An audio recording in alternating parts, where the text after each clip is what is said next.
Hello mga kalabs! Kumusta po kayo?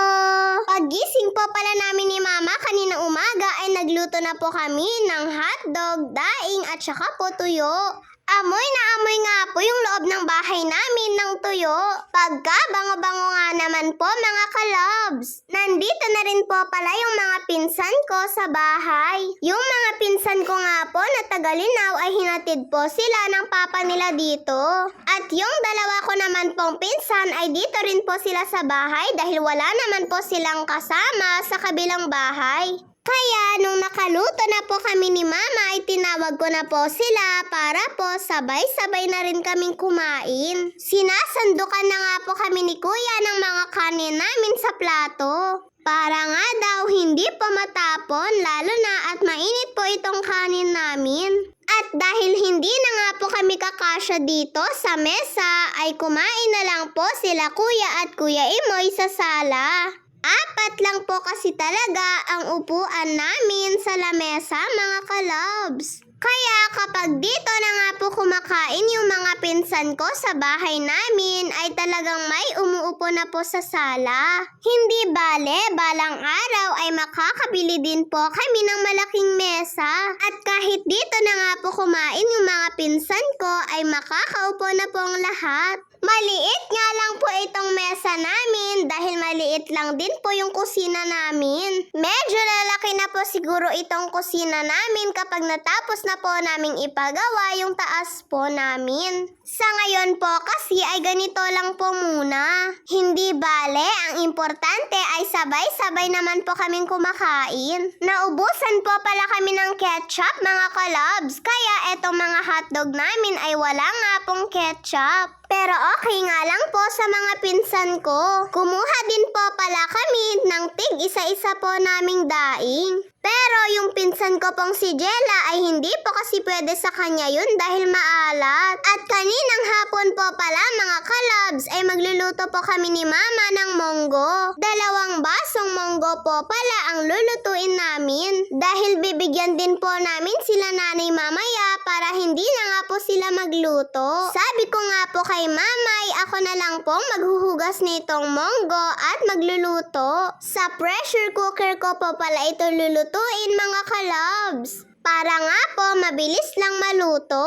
Eto nga at hinuhugasan ko lang po ito ng mabuti. Para po matanggal yung dumi at minsan po kasi ay parang may mga lupa-lupa po ito. Kaya 3 beses ko nga po itong hinugasan ng mabuti. Marami po kasi kaming gulay mga kalabs kaya naisipan na lang po namin ni Mama na magmonggo na lang. At nung nahugasan ko na nga po ng mabuti yung monggo ay si Mama naman po ang naghiwa-hiwa ng karne. Hindi nga po kayang mahiwa ng kutsilyo, ito nga pong buto ng karne. Sabi nga po ni Mama ay dapat dati na po pala nila itong pinahiwa nung binili po nila ito. Sasahugan po kasi namin ni Mama yung monggo ng karne para po masarap. Ganitong hiwa na nga lang po ang ginawa ni Mama sa karne. At nung nahugasan na nga po ni Mama itong karne ay sinabay na po ni Mama ito sa monggo para sabay na daw pong maluto. At after 30 minutes nga po mga kalabs, pagkabukas ni Mama sa pressure cooker ay luto na nga din po itong karne at monggo. Ginisa na nga po ito ni Mama at nilagay niya na po yung talong. Sayang nga lang po at wala po itong gabi. Mas masarap po sana kapag meron yun dahil malapot-lapot.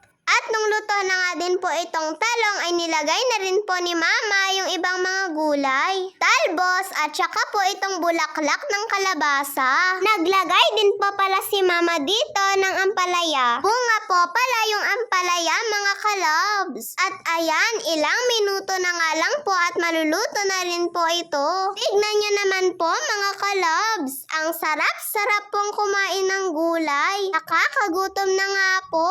At nung naluto na nga po ito mga kalabs ay hindi na po nakapaghintay si Kuya at tinikman niya na po ito.